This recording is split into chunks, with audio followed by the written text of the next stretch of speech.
Hello, boys and girls. Tony P coming at you from La Casa de Perla, underneath in the basement of the Hacienda, the Ponderosa. But you know how it is. You're sitting down here and you're wondering, why am I down here? Well, that's because I have no place upstairs. I always ask the Queen, is it okay if I bring my stereo up into the living room with the fireplace and we have shelves? And she said, no, I like it the way it is up here. And she is the Queen, so here I am. And the reason why I'm with you today is because I have a little video on a couple things. One, 2 records I found at the thrift store when there was nothing to find at the thrift store, but I found these. And they are, one is Kris Kristofferson. It's Chris and Rita, and that's Rita Coolidge, of course. And there's a gatefold. And it's called Full Moon. It's a good album. And I bought it even though that the price is now $3.15. These were 99-cent albums just a little bit ago. 99 cents. Now they're $3.15. And the second one I bought is Bonnie Raitt. I'll move that back a little. Bonnie Raitt, and it's called Give It Up. And I believe, if you look real close, that's a very young Bonnie Raitt, and it's a gatefold. It's a beautiful gatefold. And from what I understand, I didn't do too much research into this. This is 1972, I think.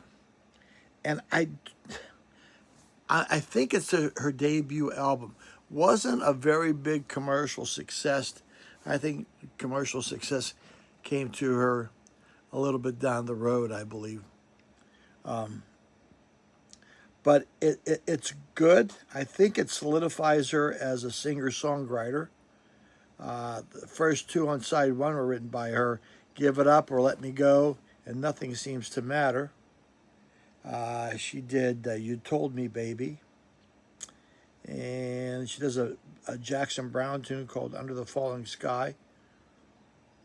And Love Me Like a Man.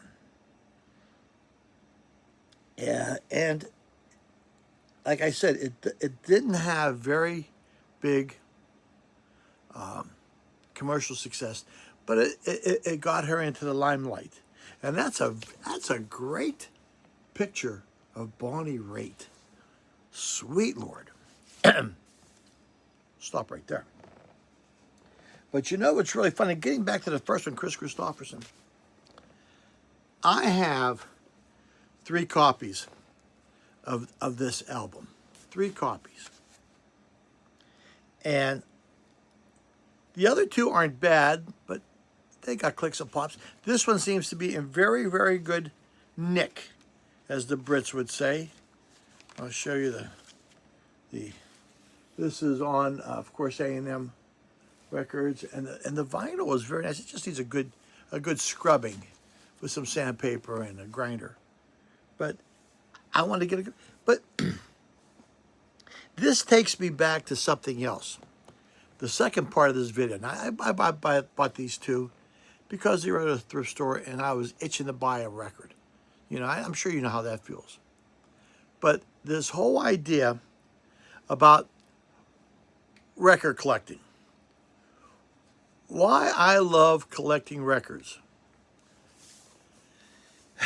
Have you ever noticed that record collecting is the only hobby where buying the thing isn't enough?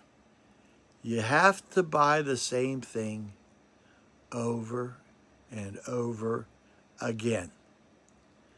It's like when you chase an album, you finally get that album you've wanted for years. You're thrilled. You put it on a shelf. You admire it. You put it in a plastic sleeve.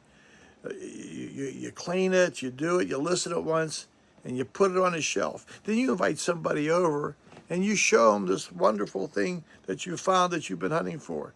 And they say to you, oh, that's not the first pressing. What? It's not the first pressing. Now you're disappointed with the album you loved 5 minutes ago. Who decided this? Normal people, they buy a coffee maker. It makes coffee. That's the end of it. Record collectors buy an album. Then they spend the next 3 weeks researching whether the RL on the dead wax was etched before lunch or after lunch in 1972. And record stores, what a strange place. The owner always knows exactly where everything is. You ask, hey, do you have Loaded by the Velvet Underground? And he'll scratch his chin and he'll say, yeah, third crate from the left under V, behind the Ventures, next to a German polka record nobody's touched since 1984. How do they know? How do they know? Then there's that whole thing about grading. Mint, near mint, excellent, very good plus, very good, good. Good? Good is never good. You know, if somebody says to you, how's the pizza? You say good. Nobody orders it.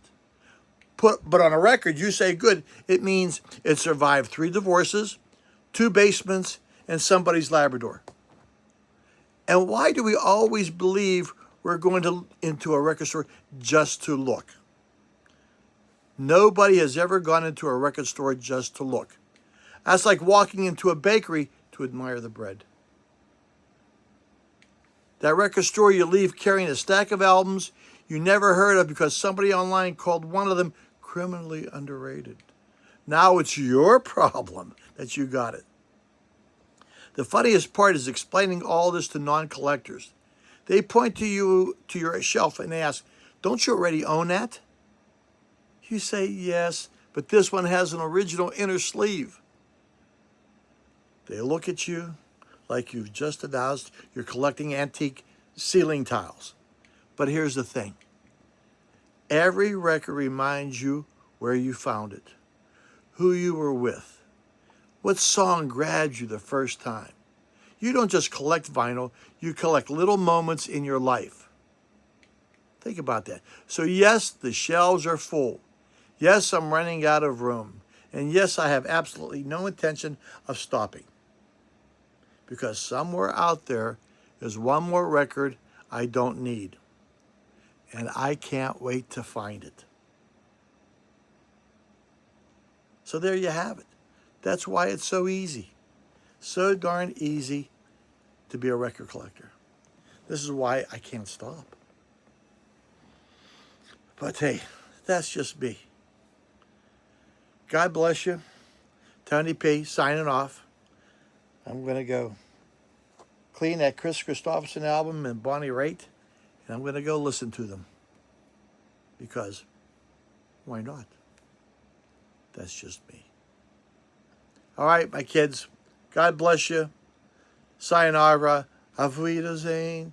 So long. Goodbye. Auf Wiedersehen. See ya.